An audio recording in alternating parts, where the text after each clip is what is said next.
Memasuki hari ke-12, ketegangan di Timur Tengah kembali meningkat. Iran terus meluncurkan rudal ke Israel, menyebabkan sirine serangan udara meraung di seluruh penjuru Tel Aviv.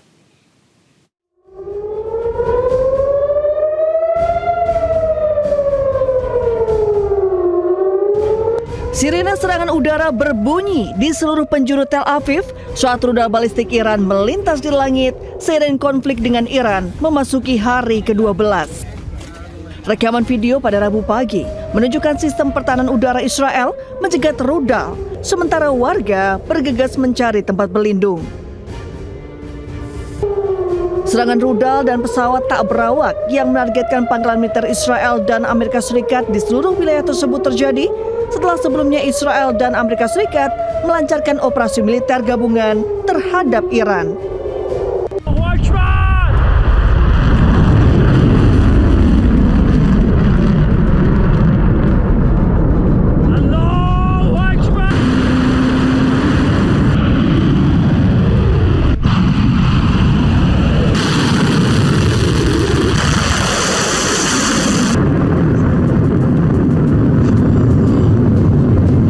Saya mengucapkan terima kasih yang sebesar-besarnya kepada seluruh pihak yang sudah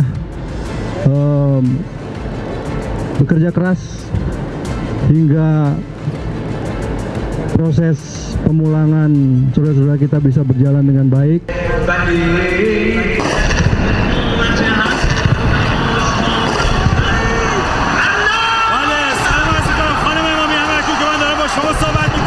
برخی از مناطق تهران مورد حملات ددمنشانه قرار گرفت. یکی از اون مناطق میدون هوره که من همونطوری که پشت سرم مشاهده میکنه یا آقای نظری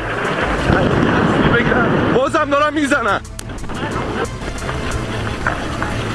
دارن میزنن اینجا رو، بازم اینجا رو دارن میزنن. تصویر منو داریم؟ حمله شد همین الان به اینجا، همین الان اینجا حمله شد.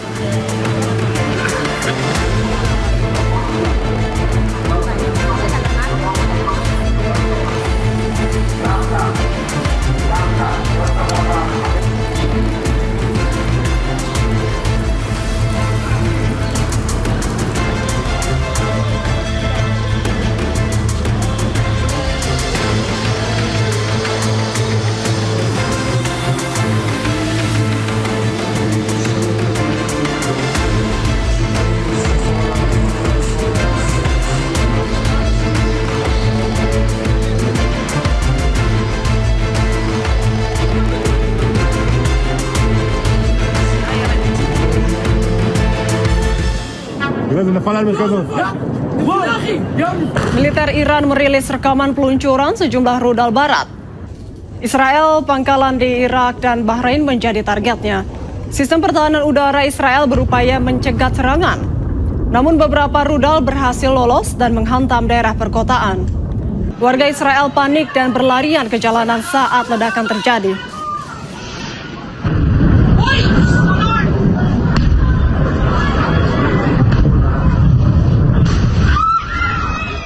Militer Iran berjanji akan ratakan Israel dengan memakai semua rudal peledak seberat 1 ton. Targetnya akan diarahkan ke Israel dan fasilitas militer AS yang tersebar di Timur Tengah.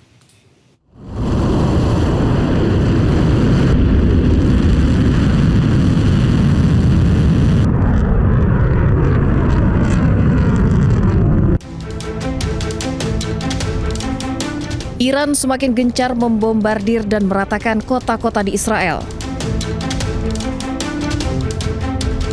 Komandan militer Iran bahkan menegaskan bahwa Iran tidak akan lagi menggunakan rudal dengan hulu peledak yang ringan. Iran akan memakai semua stok rudalnya yang memiliki hulu ledak minimal 1 ton untuk melancarkan gempuran masif ke Israel. Rudal-rudal tersebut akan diarahkan ke Israel dan fasilitas militer Amerika Serikat yang tersebar di Timur Tengah.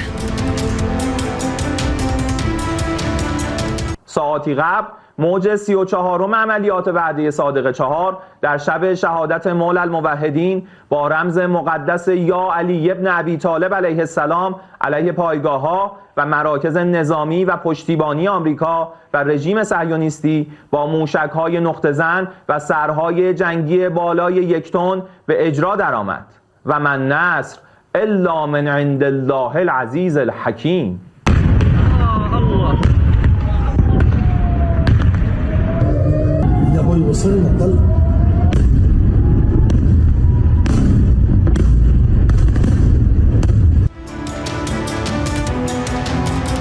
Serangan gencar Iran ke Israel merupakan bagian dari operasi True Promise 4 yang akan terus menggempur Israel dan tidak membuka lagi ruang negosiasi. Hal ini tentunya membantah klaim Presiden Amerika bahwa perang memasuki masa-masa akhir.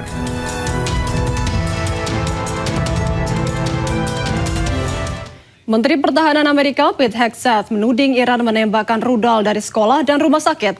Pernyataan tersebut disampaikan ketika bukti menunjukkan keterlibatan AS dalam serangan sekolah dasar putri di Minab, Iran Selatan yang menewaskan 170 orang pada 28 Februari lalu.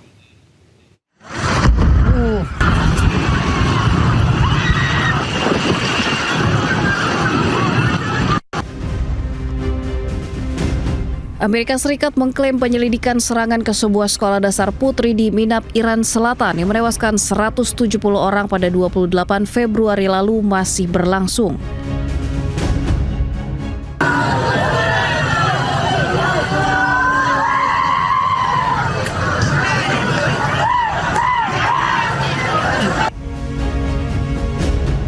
Kendati demikian, sejumlah bukti menunjukkan keterlibatan Amerika Serikat dalam serangan sekolah tersebut, termasuk rudal Tomahawk, jenis yang digunakan oleh Amerika Serikat dan telah diverifikasi oleh sejumlah media berbeda.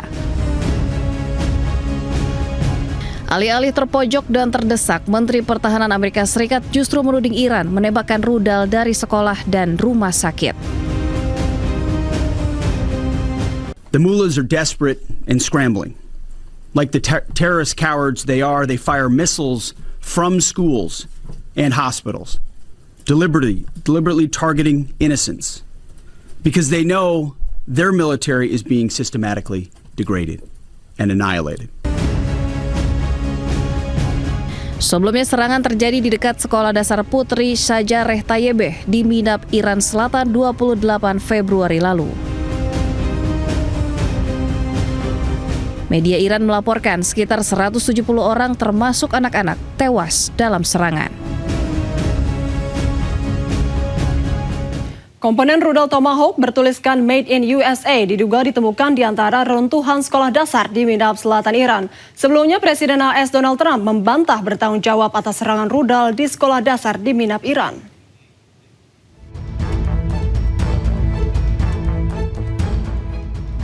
Inilah serpihan komponen rudal Tomahawk yang diduga ditemukan di antara reruntuhan sekolah anak di Minab, Selatan Iran. Dalam rekaman yang dipublikasikan Rabu kemarin dari perangkat lunak dan keras komponen ini tertulis dengan jelas Made in USA atau buatan Amerika Serikat.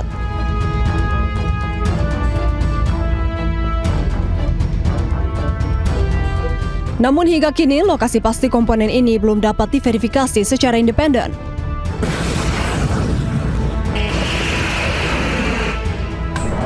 Sebelumnya dalam beberapa kesempatan, Presiden Amerika Serikat Donald Trump membantah bertanggung jawab atas serangan rudal yang menghancurkan sekolah perempuan di Minab, Selatan Iran. Trump bahkan seolah ingin mengatakan ada pihak lain yang seharusnya bertanggung jawab. Tomahawk missile likely destroyed that Iranian girls' school. So will the U.S. accept any responsibility? Well, I haven't seen it, and I will say that the Tomahawk, which is one of the most powerful weapons around, is used by, is sold and used by other countries, you know that. And whether it's Iran, who also has some Tomahawks, I wish they had more, but whether it's Iran or somebody else, the fact that a Tomahawk is very generic, it's sold to other countries, but that's being investigated right now. Sebelumnya, rudal Tomahawk menghantam sekolah dasar perempuan di Minab, Selatan Iran Sabtu 28 Februari lalu. Rudal Tomahawk merupakan rudal jelajah jarak jauh yang kerap digunakan Amerika Serikat dan mulai dikenal luas saat Perang Irak tahun 2003 lalu. Media Iran melaporkan sekitar 170 orang termasuk anak-anak tewas dalam serangan ini. Israel mengklaim tidak mengetahui operasi di daerah tersebut, sementara Trump secara eksplisit menyalahkan Iran. Meskipun di tengah pertahanan udara Iran yang terus melepaskan tembakan, seorang reporter tetap menjalankan tugasnya.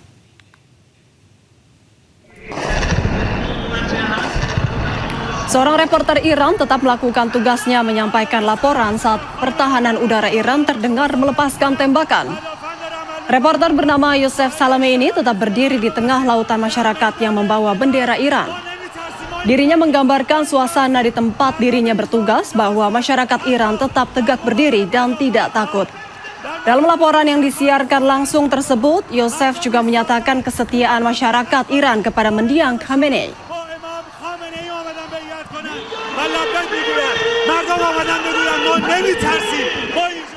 Stasiun komunikasi satelit Israel di wilayah Bet Shemesh dilaporkan mengalami kerusakan setelah terkena serangan rudal Hizbullah dari Lebanon. Serangan ini disebut sebagai respons atas operasi militer Israel yang sebelumnya menargetkan sejumlah wilayah di Lebanon.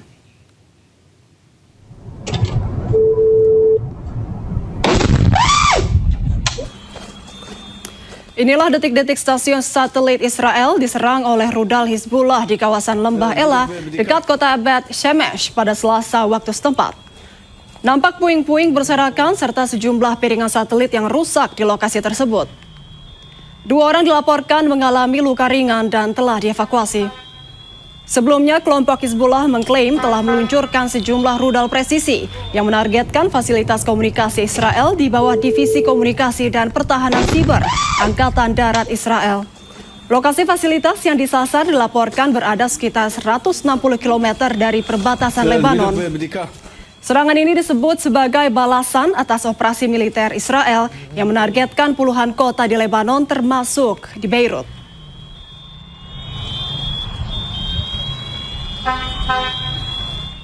Pasukan pertahanan Israel terus melancarkan serangan udara di pinggiran selatan Beirut seiring dengan terus meningkatnya ketegangan antara Hizbullah dan Israel.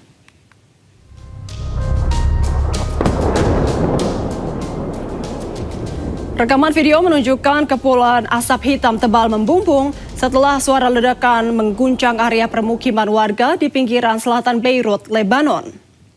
Sebelum serangan terjadi, militer Israel mengeluarkan peringatan evakuasi dan mengumumkan gelombang serangan baru menargetkan sejumlah lokasi yang diklaim terkait kelompok Hizbullah. Menurut Kementerian Kesehatan Lebanon, sejumlah korban tewas akibat serangan Israel di seluruh negeri sejak 2 Maret mencapai 570 orang dengan lebih dari 1.000 orang terluka. Eskalasi serangan Israel ke Lebanon terjadi setelah Hizbullah mengumumkan intervensinya dalam konflik antara Israel Amerika Serikat dengan Iran pasca tewasnya pemimpin tertinggi Iran Ali Khamenei. Komando Pusat Amerika Serikat merilis sebuah video penargetan aset Angkatan Laut Iran sebagai bagian dari operasi Epic Fury termasuk 16 kapal penyebar ranjau.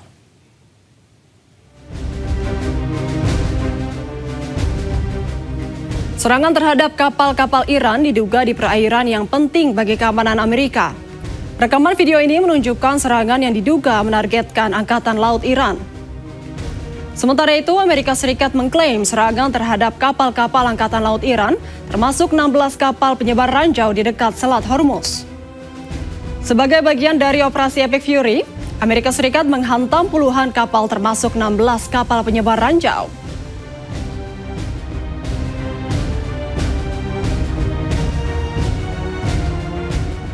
Perang antara Amerika, Israel, dan Iran menguras kantong Amerika Serikat. Strategi perang atrisi Iran memaksa Amerika merogoh kocek hingga 15 triliun rupiah setiap harinya. Allahu Akbar!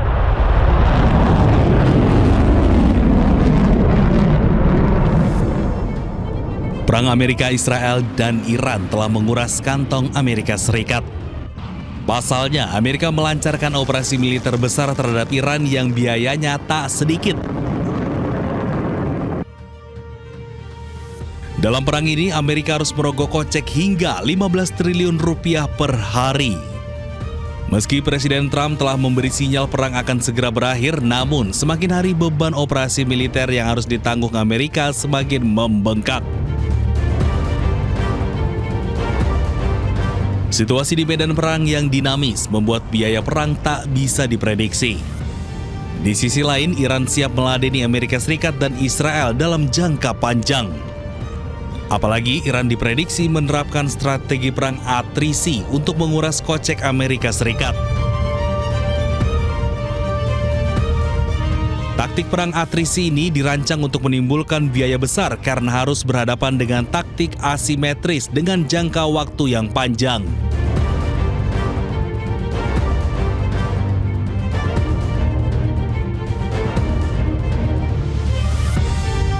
Berbeda dengan taktik perang konvensional yang bertujuan mengalahkan Amerika, Iran sengaja mengajak Amerika dan Israel mengulur waktu agar bangkrut.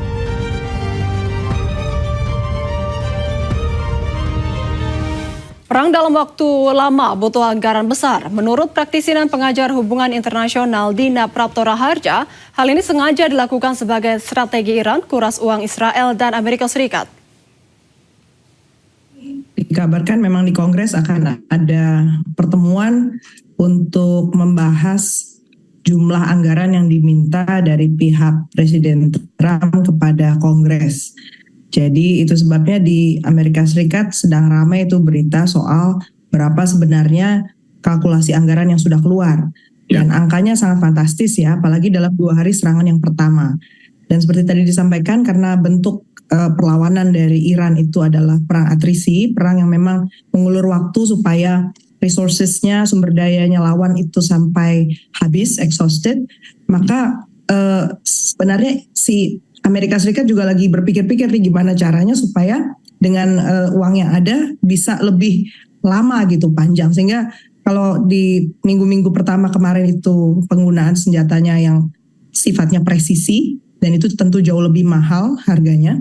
Sekarang mulai dipikirkan untuk yang tidak presisi tapi lebih massal. Tapi kan risikonya salah sasaran, kemudian juga menyerang infrastruktur yang sebenarnya tidak dikehendaki, itu menjadi semakin besar. Jadi dari pihak Amerika Serikat sendiri mereka kekhawatirannya ya di antara konstituen mereka, jumlah uang yang harus dihitung biayanya itu bukan hanya biaya yang actually untuk mengirim dan membeli senjata, tapi juga ada proses untuk mengirim dan biaya kerusakan, termasuk juga biaya untuk maintenance ya dari proses dari senjata-senjata yang dipakai itu. Moral dari orang-orang yang terlibat itu juga sebenarnya juga satu biaya yang harus dipikirkan, karena kalau perangnya lama tentu itu konsekuensinya berat untuk Amerika Serikat. Jadi ini menarik memang strategi yang dipakai oleh Iran. Tentu walaupun kita harus tetap prihatin bahwa yang kita saksikan ini betul-betul tragedi kemanusiaan. Karena menurut saya kalau dilihat dari gelagatnya Amerika Serikat di tempat-tempat yang lain, ketika mereka bilang mau ada negosiasi, yang terjadi justru orang cenderung menarik diri, berpikir bersiap untuk. Sebuah serangan drone menargetkan kompleks konsulat Uni Emirat Arab di Erbil, ibu kota Kurdistan Irak. Tak ada korban luka, baik warga sipil maupun staf diplomatik dalam kejadian ini.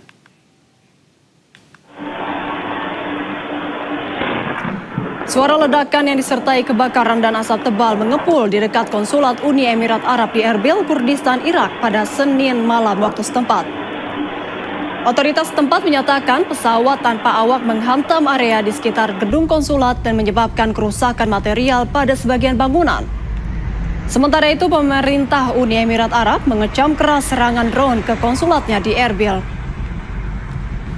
Uni Emirat Arab juga menegaskan bahwa penargetan misi dan fasilitas diplomatik merupakan pelanggaran terang-terangan terhadap hukum internasional.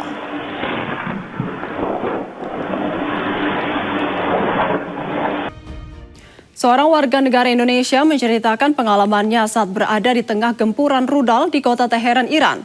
Kondisi keamanan yang memanas membuat dirinya memutuskan untuk kembali ke tanah air bersama puluhan WNI lainnya.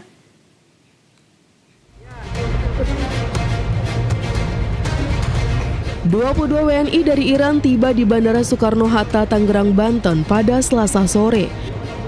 Kementerian Luar Negeri menyebut pemulangan puluhan WNI ini merupakan gelombang pertama. Saya mengucapkan terima kasih yang sebesar-besarnya kepada seluruh pihak yang sudah bekerja keras hingga proses pemulangan saudara-saudara kita bisa berjalan dengan baik, mulai dari Kedutaan Besar Republik Indonesia di Tehran, Kedutaan Besar Republik Indonesia di Baku, kemudian juga terima kasih kepada pemerintah negara-negara yang dilewati di jalur darat oleh saudara-saudara kita, sehingga bisa sampai di Indonesia dengan selamat. Di Indonesia saya mengucapkan terima kasih kepada pihak imigrasi, otoritas bandara, kepada Bea Cukai, kepada Polri, dan TNI yang juga sudah mendukung sehingga pelaksanaan pemulangan ini bisa berjalan dengan lancar. Kemenlu mencatat masih ada puluhan WNI lainnya yang ingin menyusul pulang ke tanah air. Setidaknya ada 36 orang yang sudah mendaftarkan diri untuk gelombang kedua. Kemenlu terus melakukan koordinasi dengan perwakilan RI di luar negeri untuk memantau situasi terkini menyusul eskalasi konflik yang melibatkan Amerika Serikat, Israel, dan Iran.